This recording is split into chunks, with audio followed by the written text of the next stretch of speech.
The last footage of the Tasmanian tiger. What can we learn?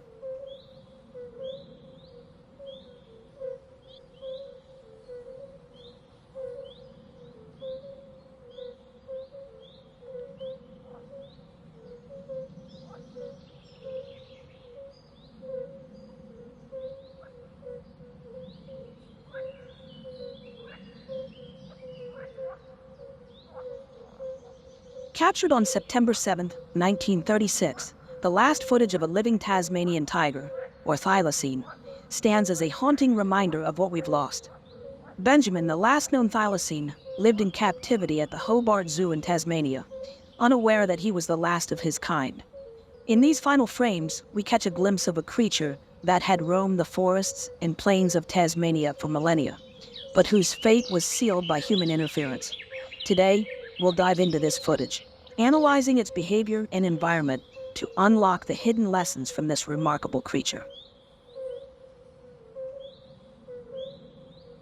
One of the most striking aspects of the footage is Benjamin's constant pacing. While at first glance this behavior may seem like aimless wandering, it tells a much deeper story.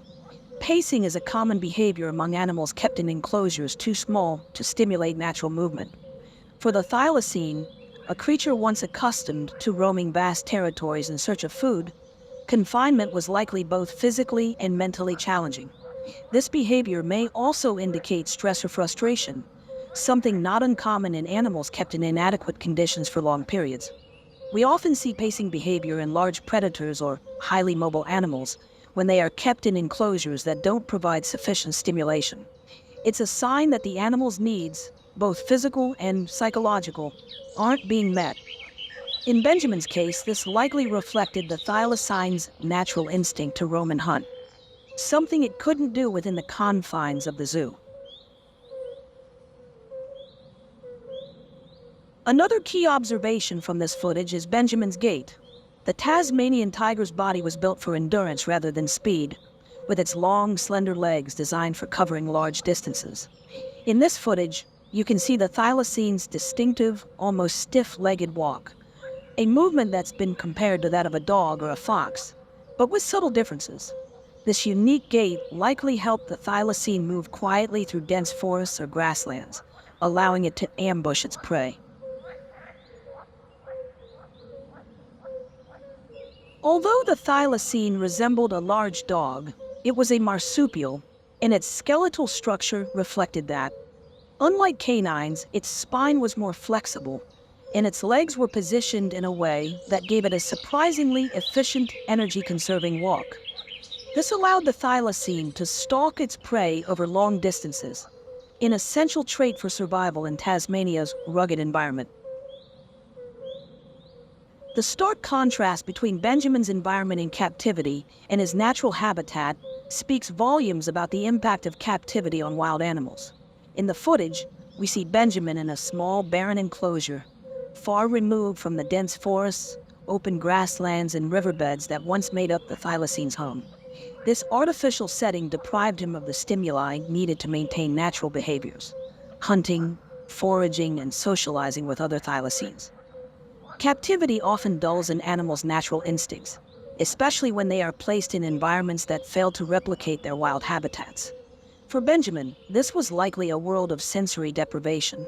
Without the opportunity to engage in natural behaviors like hunting, or even the companionship of another thylacine, his behavior became more stereotyped, repetitive, and purposeless.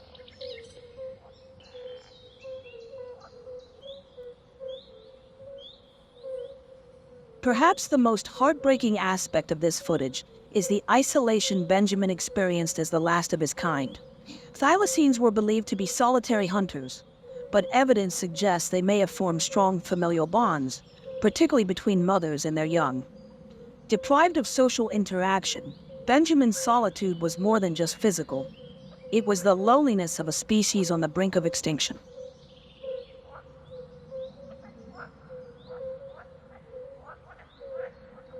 Social animals, even those that don't form large packs, rely on interaction for mental and emotional well-being.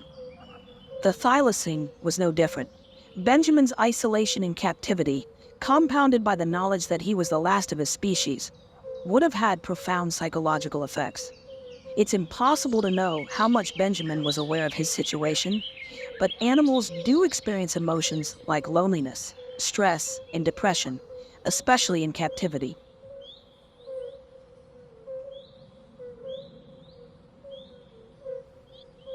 Though we'll never witness the thylacine in action, this final footage provides hints about its role in the ecosystem.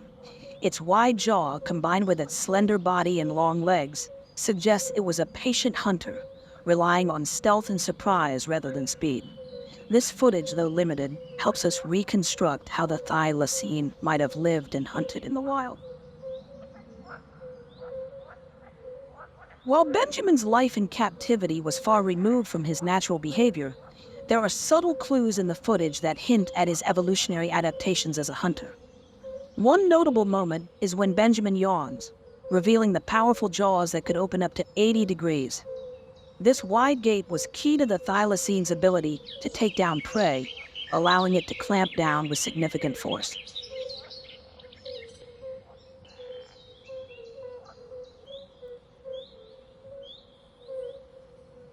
Benjamin's story is a cautionary tale of the devastating impact human activity can have on a species.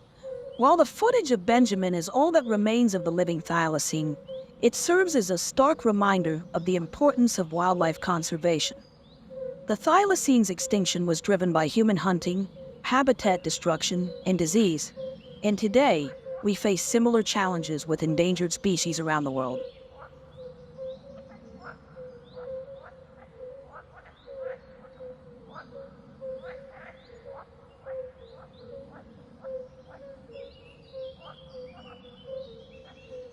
The lessons we've learned from the thylacine's demise are driving modern conservation efforts.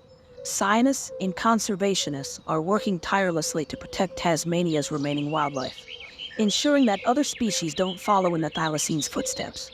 While the last footage of the Tasmanian tiger shows us what we've lost, it also serves as a powerful motivation to protect the species that still roam the wild.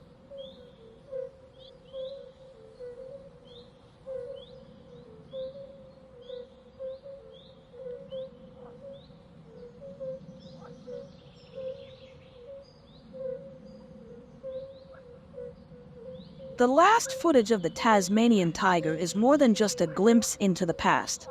It's a reminder of the delicate balance between humanity and nature, a balance that, once disrupted, can have irreversible consequences. As we watch these final moments of Benjamin, we are left with a sense of awe for a creature we'll never fully understand, and a renewed commitment to preserving the wonders of the natural world for generations to come.